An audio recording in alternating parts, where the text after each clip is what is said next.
Welcome to The Voice of Counseling, presented by the American Counseling Association. This program is hosted by Dr. S. Kent Butler. This week's episode is The Black Male Experience Part 2 and features Dr. Isaac Burt.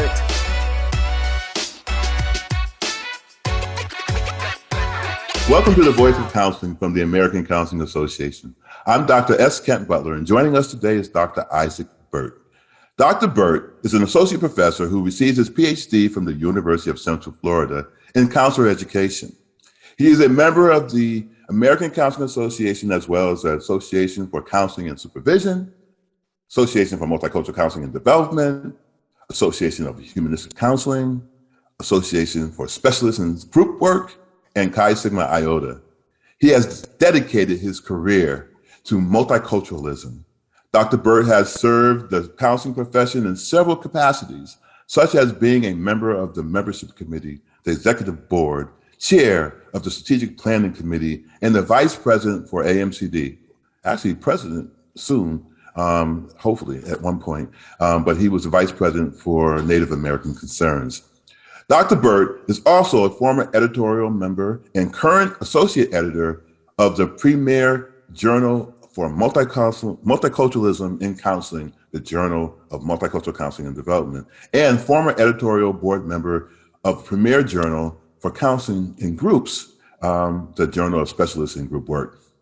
Additionally, Dr. Burt has 18 years experience in schools. And this is what's really interesting because he's not that old. So 18 is pretty interesting for a number right now because it's really making me feel old. Mental health agencies and community centers, which include counseling individual couples and families from Caribbean, Africa, Latin America, and Bosnia, as well as multicultural populations born in the United States, specifically Black African Americans, Latinos, Asians, and the LGBT community. He has an interest in social justice from a historically marginalized populations perspective, and he is a culturally sensitive in how he uses his treatments with those populations. And so with that, I'm going to call in Dr. Isaac Burt. How you doing, sir? I'm doing pretty good, Dr. Butler. How about yourself? I'm doing well. I can't complain. It's good to see you. Good to have you here. Can you tell us a little bit about what's been happening in your day? What's going on? How you doing? I'm doing good. I do want to say one thing. I appreciate your comment about me not being that old because my children tell me all the time that I am that old. Well, so to them, you definitely are. To them, you definitely are. It's really interesting because you graduated from the University of Central Florida. How many years ago now?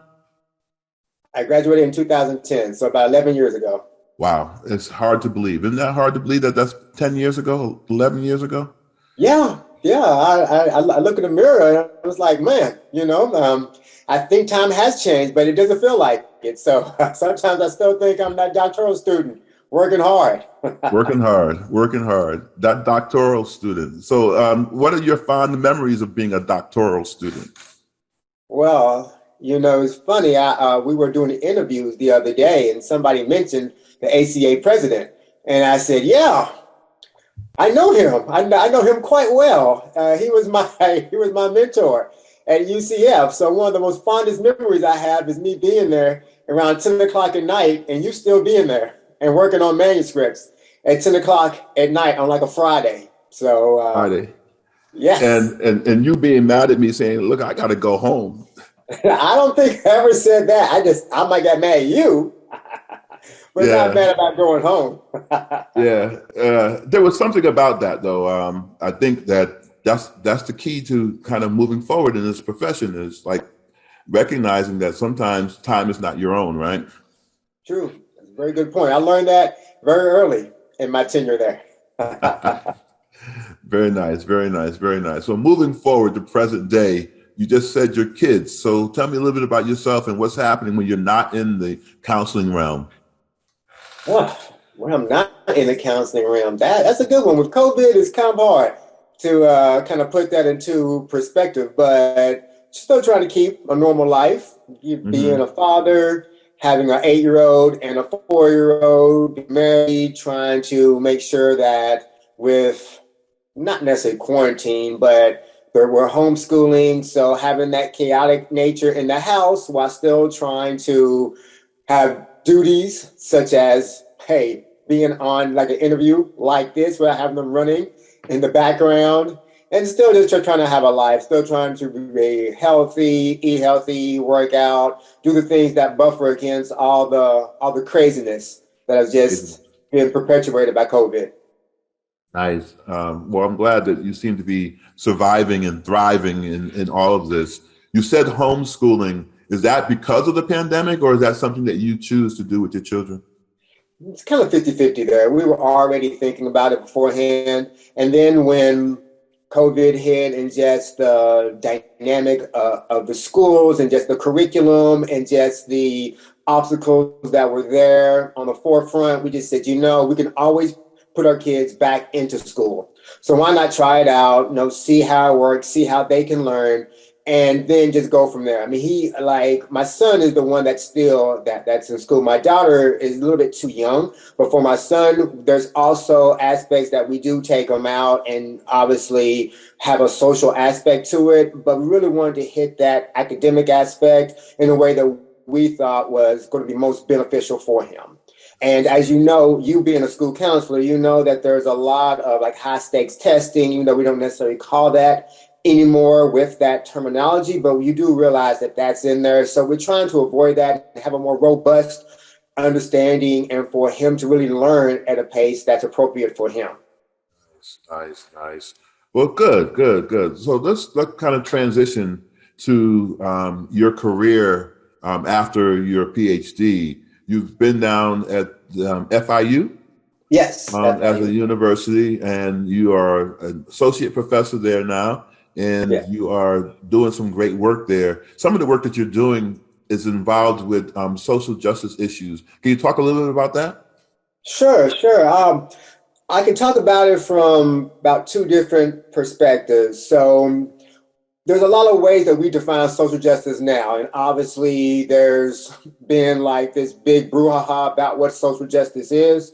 But how I look at it from my vein is looking at historically disenfranchised or marginalized populations. Okay. And that can obviously take also a very broader perspective, but I'm looking at Black, Latino, Asian, people that historically in the United States were looked at as being quote unquote minority, but that also encompasses LGBTQ, women, even poor or socioeconomic status as well. So coming in through that perspective and trying to create interventions that actually practice what we preach by developmentally reaching out to these populations that do not or are not getting the services that they require.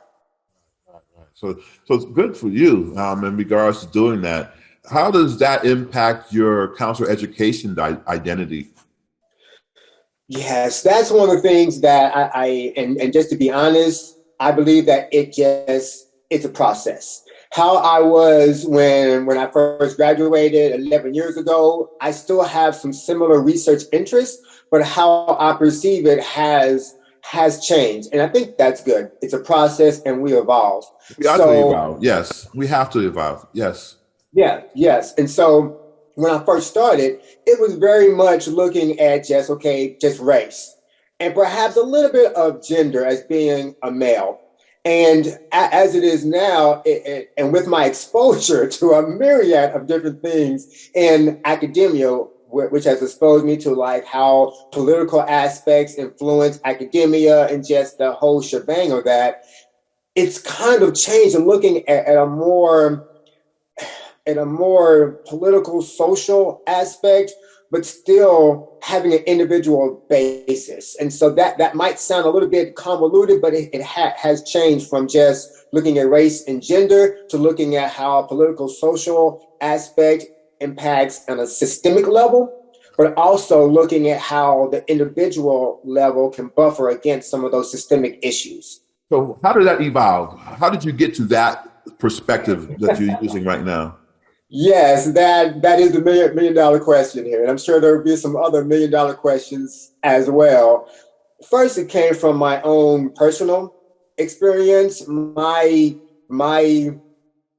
trying to like not mince my words, but my experience with tenure was a very eye-opening one. It wasn't an easy experience, even though it technically it should have been. And so that gave me this opportunity to see like what's going. It's not just what you're doing, but it's who's perceiving it and what their perspective is. And so once I did attain tenure, I started branching out to a more broader level, like seeing like what's impacting these, what are these systemic issues? We've talked about systemic racism, discrimination, but until like you've really seen it and faced it and encountered it, not just, we hear about the glass ceiling, but until you hit that glass ceiling and you've shattered it and gotten cut, for a bad analogy, but gotten cut by the glass, you're like, wow, these things are real.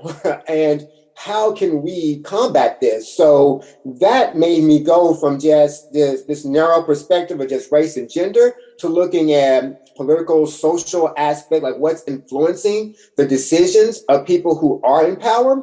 But it also made me think about, well, what about the individual who experiences this? Yeah.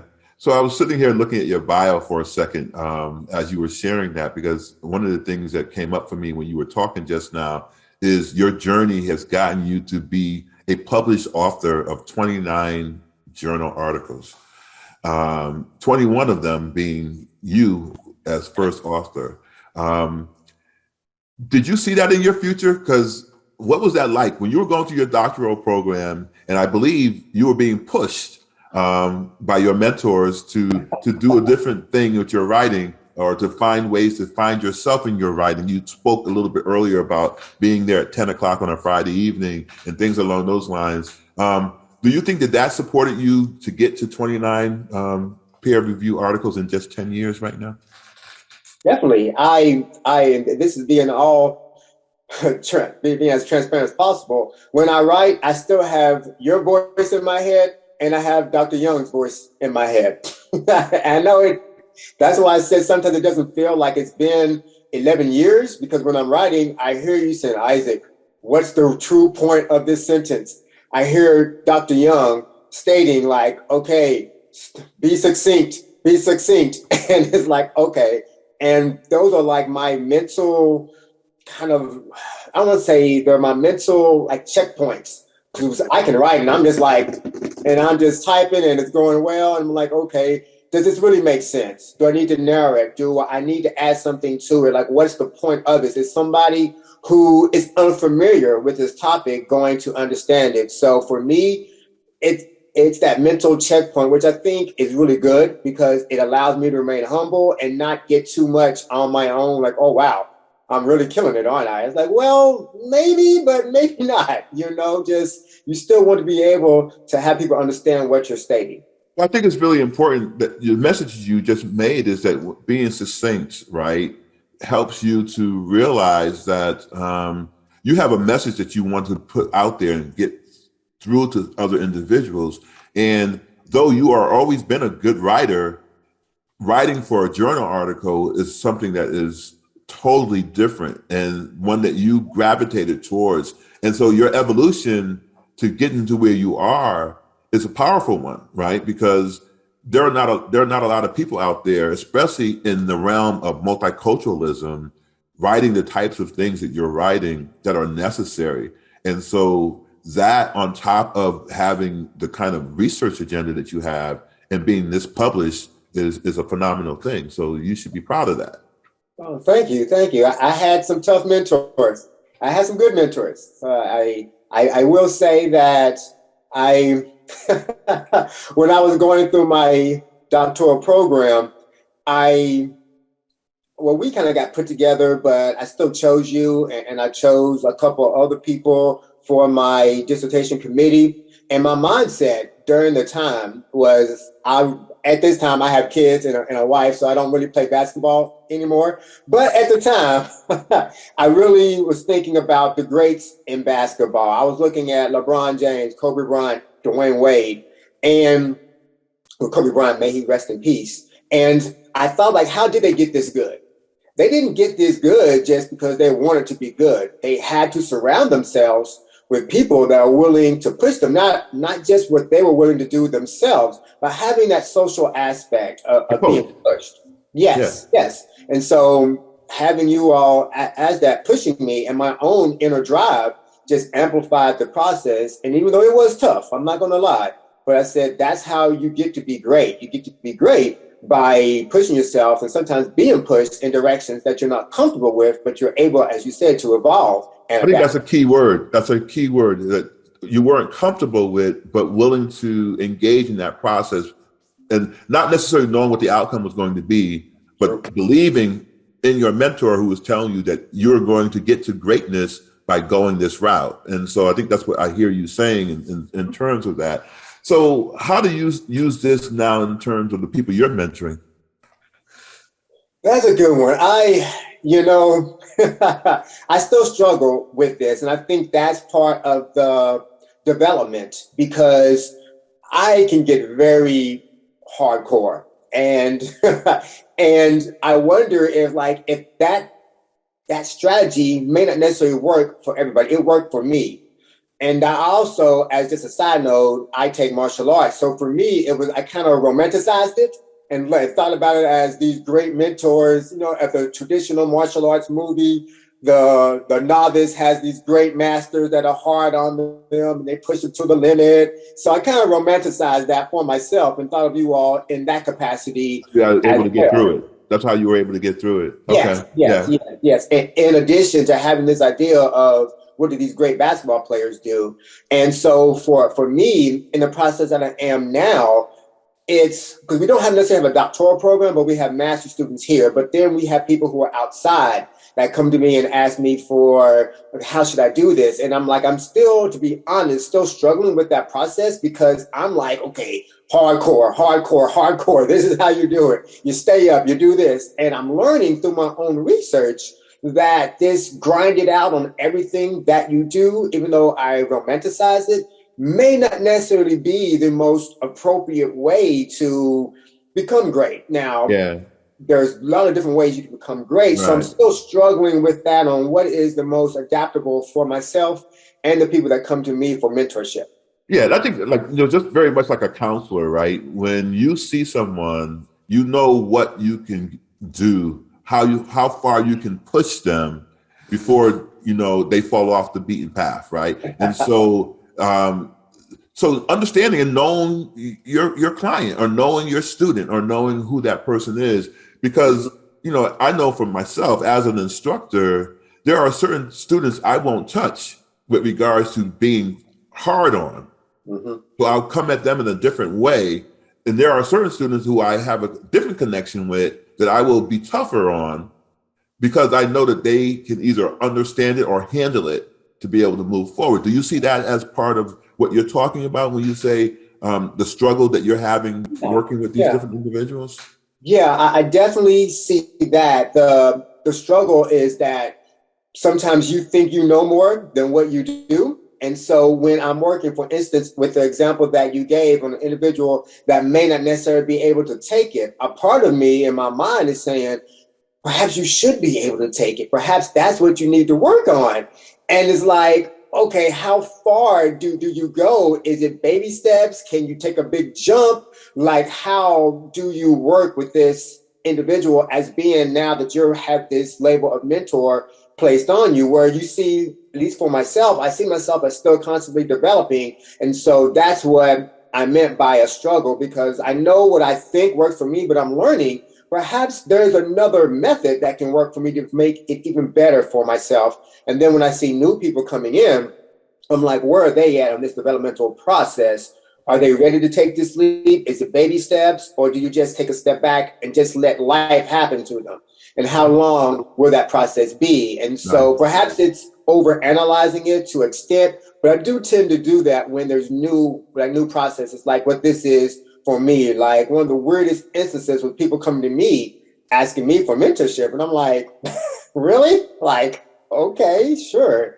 Yeah, that's a hard one, right? Because that's a question. You're like, well, I'm just this person, and they see something in you that you don't necessarily kind of hold on to, or you're not beholden to it. So when somebody says, well, I read this about that you've done, you're like, you read that? It's like, you know what I mean? It's like one of those things. It's like, you put stuff out there and you don't even think about it in that capacity, that someone would actually look at that or look up to you or see you in a different capacity than you kind of present or see yourself being. So yes, I understand that. Yes. I understand that wholly. So your career has now led you to do a couple of different things. I mean, one of the things that was very impressive is that not only did you start off by struggling being a writer, you took that to the next level and became a junior editor and an editor and all these other things in journals. Can you talk a little bit about what that was about and what led you there? Yeah, that was me just trying to get a grasp on what the field and what direction that is going into. One of the things that you spoke to me about during my doctoral program was being on top of the literature and understanding just the trajectory of where the field is going. Because if you don't know just where the evolutions are, I'm just using this term, just where the evolution is coming from, you're going to be lost. So one of the ways that I perceive a good way to stay on top of that is, all right, how about I get involved with the Multicultural Journal and our field and group, which at the time were really like what I was really geared and focused on just for tenure. And so I said, if I can get the opportunity to see what's going on, not only just the trends, but also how's this process going in terms of getting manuscripts. I know what I'm looking for, but what are the editors looking for? And obviously, yes, you can go to ACA and SACIS and ACIS and talk to editors, but sometimes they're in their kind of professional mode. But when they're giving that feedback and you see what they're putting forth, you're like, okay, this is what the journal is looking for. So I took that as an opportunity. I can give back to the profession, but I also took it as kind of, if I can use this terminology here, burning the candle at both ends, serving my field, yes, but I'm also learning from this. My writing enhances because I'm seeing what other people are doing, things that make sense to me. And it's like, okay, great. And so the natural trajectory, at least for me, was to look at, okay, you've been an editorial board member now for about 6 years, associate editor now, you get more understanding. That was a switch for me as well, because there's a power differential, which I struggled with for a while. And because now I'm the one that's giving the recommendations to either decline it or accept it. And before, as an editorial board member, I'm just reviewing it. Yeah. I didn't really put you give your recommendations, but now you really have the power. You hold somebody else's hand, life in your hands. Yes, that's kind of how it feels. Even though I know it's probably not that crucial, but for me as writing, and then you're trying to get tenure, I'm always thinking, who wrote this? Is it somebody who's trying to get tenure? Is it a doctor who's trying to get a job? That's a very real struggle, right? When you're doing that, because you don't want to. You want the best from everyone. Yeah. But you come across an article that's maybe not written that well and whatever have you, you do go through something saying, well, I feel bad putting this, but this person won't grow unless I do it. True. Very good point. And you hope that that's what how they take it, right? That they accept it in that manner. But on the back end of that, and I don't know that I've ever struggled with this in my capacity being a journal manuscript like reviewer. I don't think that I ever kind of held on to, well, this person might not get tenure because I said this. Because I think that you can get caught up in that. And if you get caught up in that, then you might not be doing a good service to that person by not telling them what they need to know about how you are reading their work. Mm-hmm. Mm-hmm. Yeah, I as an editorial board member, that really, because my whole idea is like, I give you everything that I believe about this manuscript, but it's up to you all to make a decision.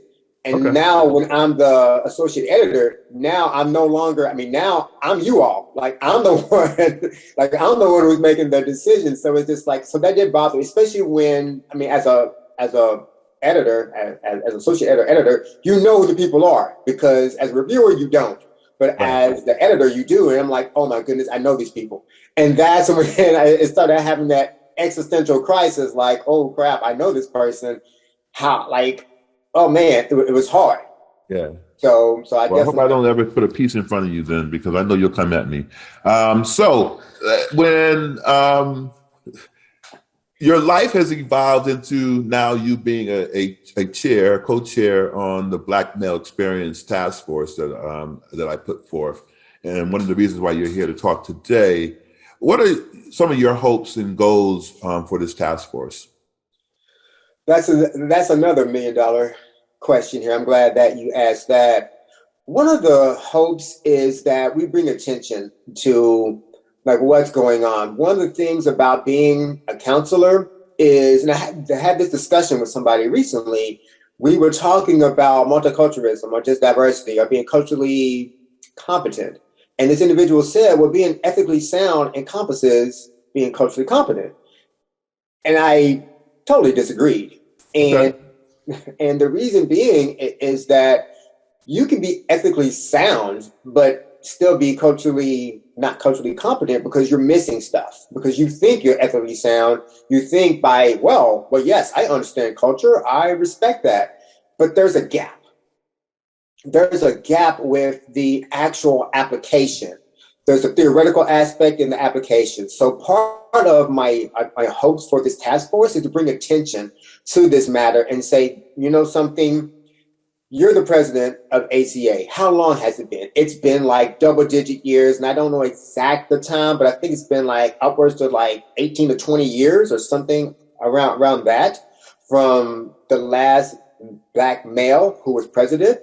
It was like 22, almost 23 years. Okay, yeah, I knew it was somewhere up, but I didn't want to put a number and be incorrect. But I might be incorrect, but I know it was over 20.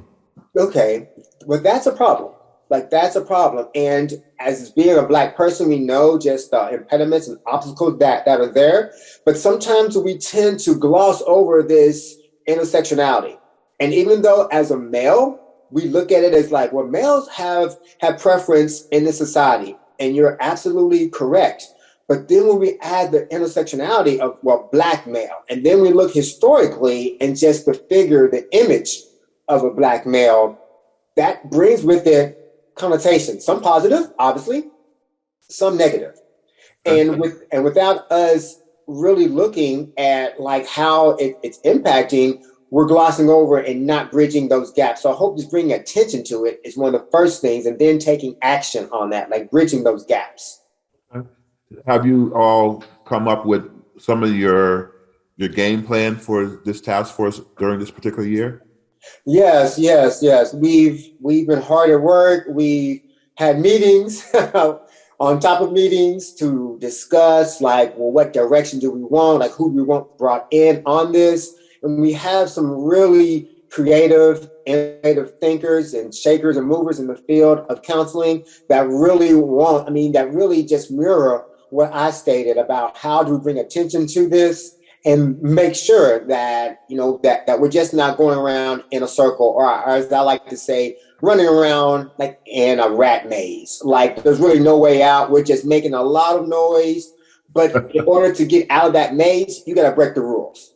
So that's who I believe that we have on these subcommittees, rule breakers, but in a good way. Like, there's some like if the rules are made, but they're not benefiting, who says you can't break them? As long as it's not illegal, unethical. And what I mean by rule breaking is that who says we have to go with what is the status quo of how we teach, of how we challenging. So challenging how the status quo has set up how we navigate this world, how we navigate this life, especially in counseling, right? Yes. Because there's so much talk about how the counseling narrative or theories especially do not necessarily take into consideration various intersectionalities. It is really based on, maybe one male perspective or a white ethnocentric perspective.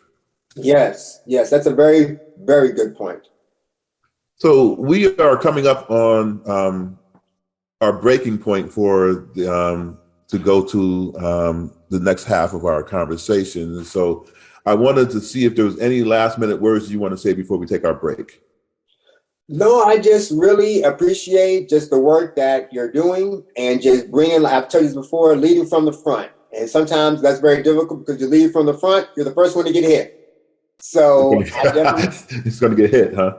I definitely appreciate you leading from the front, taking those hits and allowing, allowing people like myself the opportunity to just go further. Nice. Well, this is the Voice of Counseling, and we're talking with Dr. Isaac Burt today, and we'll be back in a very short moment. Counselors help positively impact lives by providing support, wellness, treatment. We're working to change lives. We are creating a world where every person has access to the quality, professional counseling, and mental health services needed to thrive. Welcome back to the Voice of Counseling. I'm Dr. S. Kent Butler, and we are here today with Dr. Isaac Burt. And in our conversation, we talked a lot about his life journey moving towards the great counselor educator that he is today.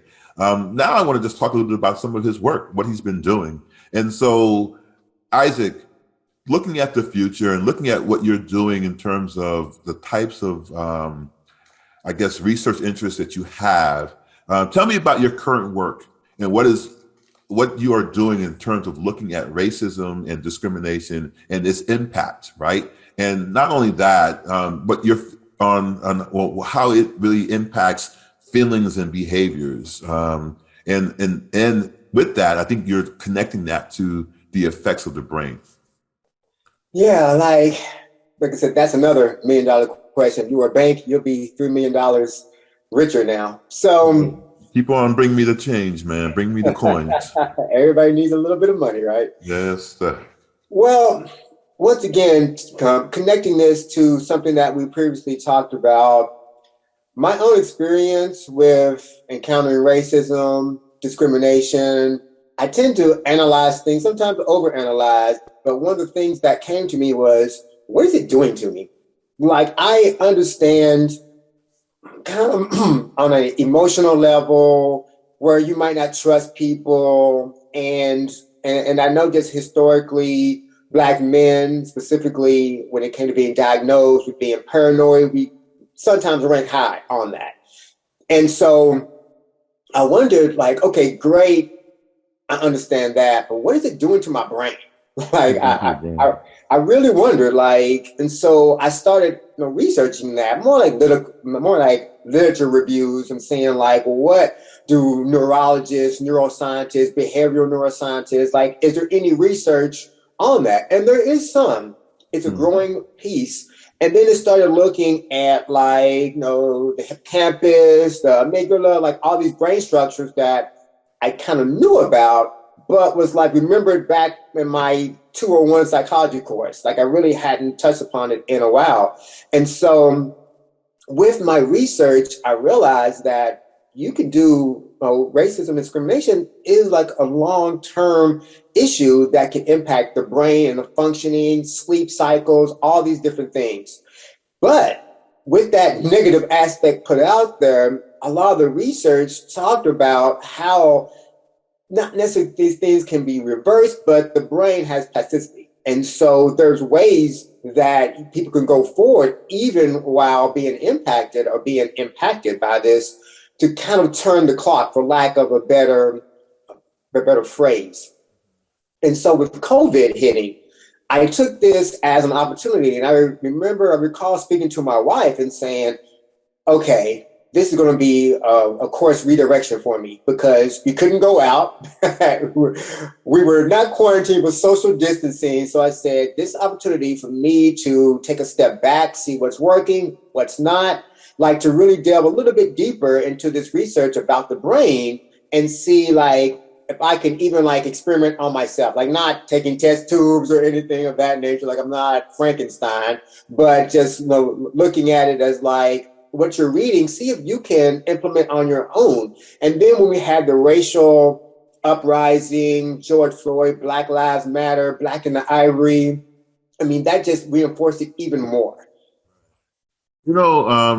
Something you said resonated with me early in this part of the conversation. You said something to the effect of,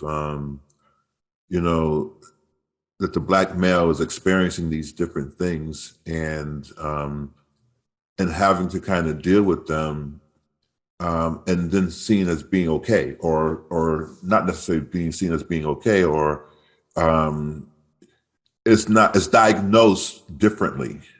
Right? You got all these things being thrown at you and you're responding and reacting to it. And then you're being given this diagnosis of being, whatever. And, and really the truth of the matter is maybe there's not something that's going on with you, but your immediate or human nature response is to come back at it this way. And then you're labeled this and as a deviant or whatever have you, and that takes center stage. Is that kind of your thought on that? Yes, you've hit the nail right on the head with the hammer. That's part, and hopefully this will make sense. But what you just spoke about goes back to that status quo. Like, well, if you act this way, you get diagnosed this way because, well, that's just how it's been. But it doesn't take into account the actual nature of what that individual is encountering in the environment, which led me to, I'm still a counselor at heart, but I do think we tend to limit ourselves at times by saying, I'm just a counselor. There's nothing wrong with adding in a neurobiological, let's say neuroscience, because I don't want to get too technical. There may be some neuroscientists out there that are like, whoa, neurobiology is different. But just looking at neuroscience concepts, which is neurocounseling, which is applying those concepts to our life. If you look at any type of animal, which we're mammals, so we're animals, but if you expose them to something, the natural reaction is to necessarily be fearful, but weary and to avoid. But as humans, since we have higher analytical thinking, if we react in a way that's, I don't want to do that. Oh, well, that's deviant. Something's wrong with that because you should be able to get over that, but you haven't experienced that. So we take that element out, and I'm trying to reiterate that we're human. We have analytical thinking, but there's also a neurological and biological aspect that we tend to ignore. Well, you just said something that actually also resonated with me. A person who doesn't understand someone's experience, and that again goes back to the cultural competency that you talked about earlier. If a person doesn't understand your experience and then tells you to do differently than what is kind of, I guess, expected of you to do, or the human nature side of how you respond. Like if you get slapped in the face, you're going to feel the slap and you're going to respond in kind, right? So for somebody who hasn't been slapped in the face to tell you how to respond to that is, in a sense, disingenuous, right?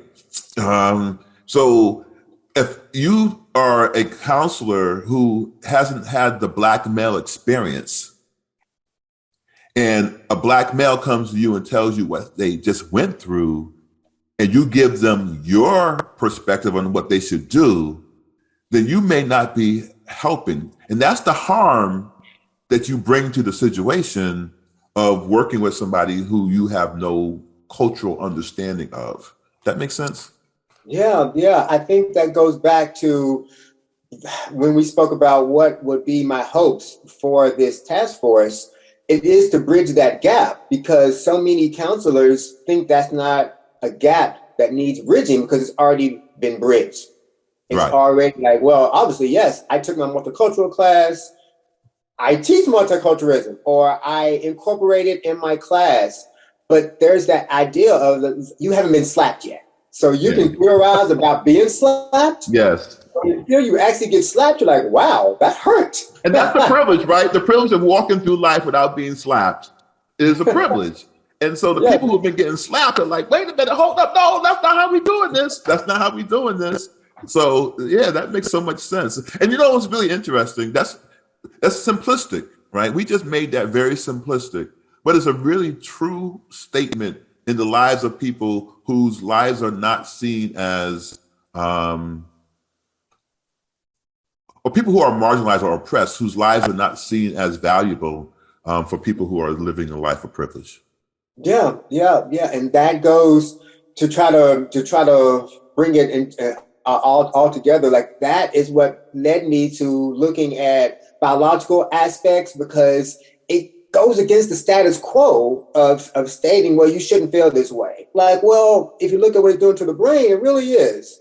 There's research, and how do we break the status quo? By showing new evidence, by saying this could be an alternative to this status quo that's been here all these years, just because somebody said so 40 years ago, which may not be appropriate now in 2021. And if I can add one thing to this, during the racial uprising, there was an interview of a young lady, and I don't know what state she was in, but she was, I think, maybe 18, 19 years old.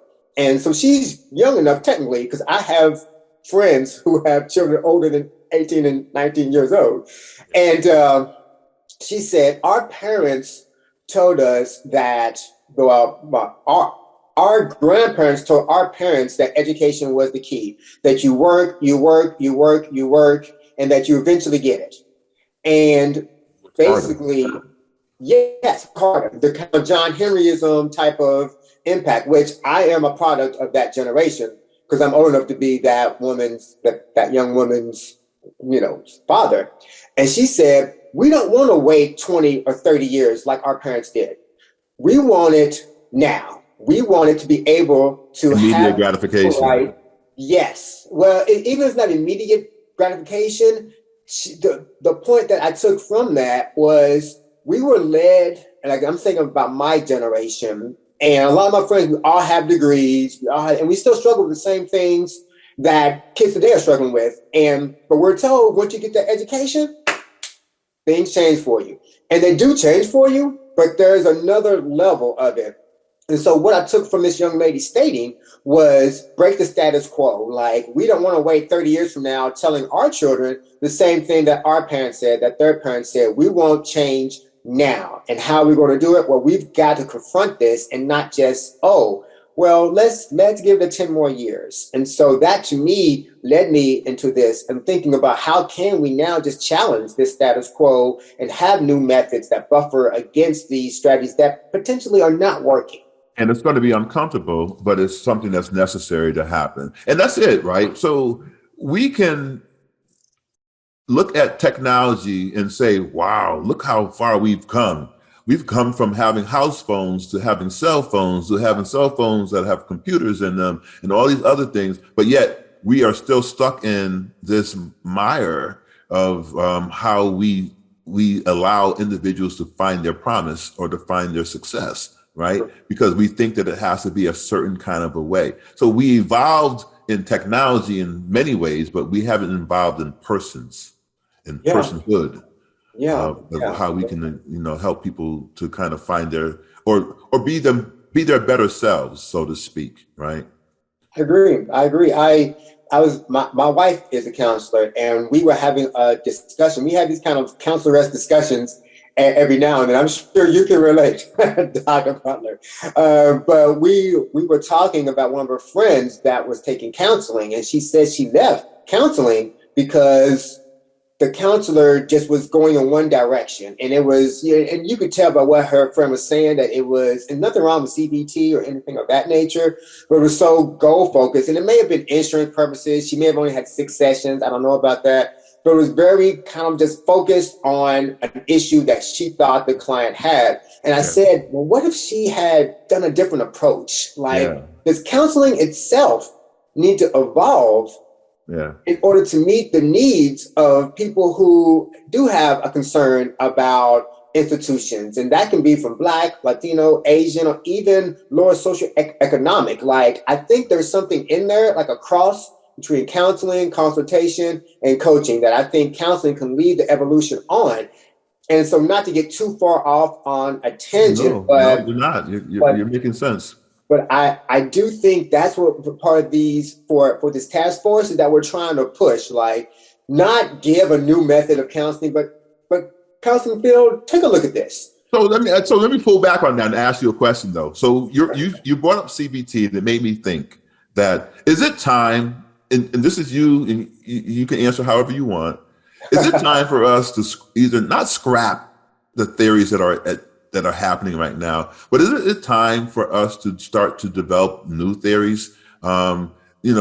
We've used CBT, we use person-centered, we use all these other types of theories that have been around for like a century now, right? And we use these and we adapt them, right? It wasn't made for certain people, but it was adapted for certain people as time moved forward. That's how we evolved. Is it possible that we need to, and that we tried, critical race theory, or I'm saying it wrong, not critical race theory. What is it? Relational culture. Relational cultural. Yeah.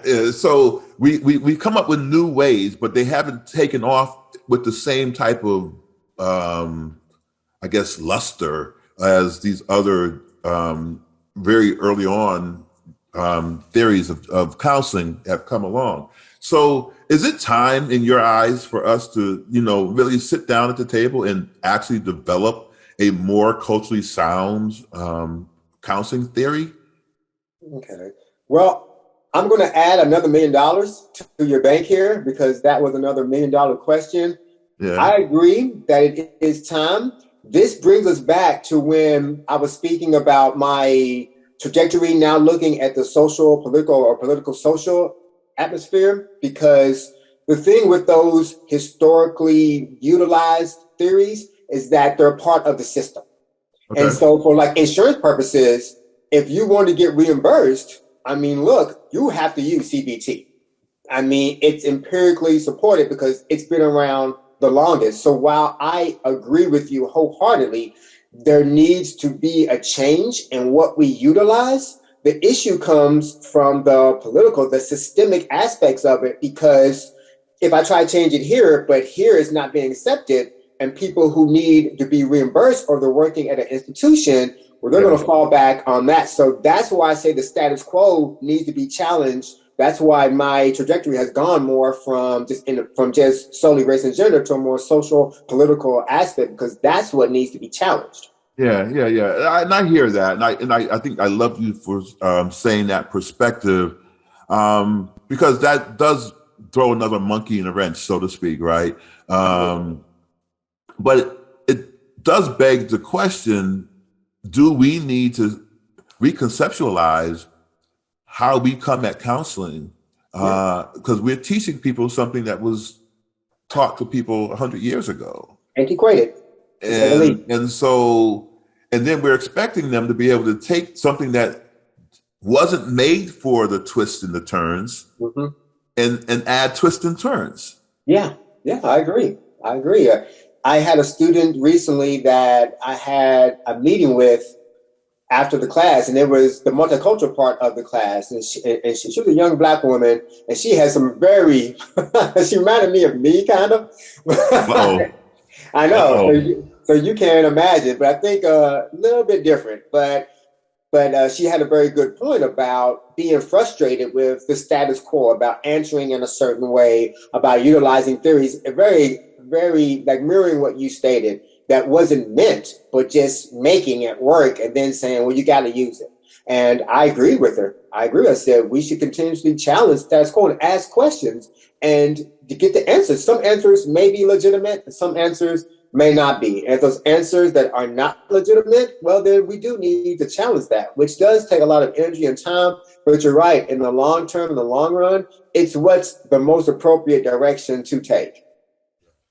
Listen, we're coming to the close of our counseling hour, and I want to give you an opportunity to kind of share your thoughts about what you want to see moving forward, what you want to give to our viewing public with regards to the Black Male Experience Task Force, or just how you want to see the world evolve.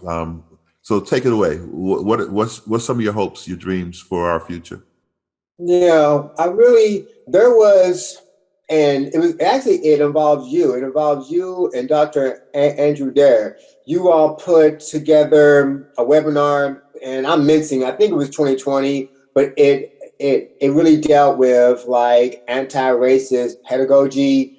And I had both you all as professors at UCF, and I admire this. I'm looking at these men now and looking at what they're doing. They're challenging that status quo and forcing the counseling field or just education as a whole to sit here and say, or what we're doing is it right? Have we been indoctrinated into a system that we are now just promulgating? If we are, then can we take a step, as almost like being in the Matrix? Like, can we take a step out of the Matrix and reevaluate this and come at it from a different perspective? And so that's my hope, that this task force can challenge that, can get people to start thinking and perhaps considering alternatives that can be a buffer. It can really push counseling into this multicultural, culturally competent profession that we profess to be.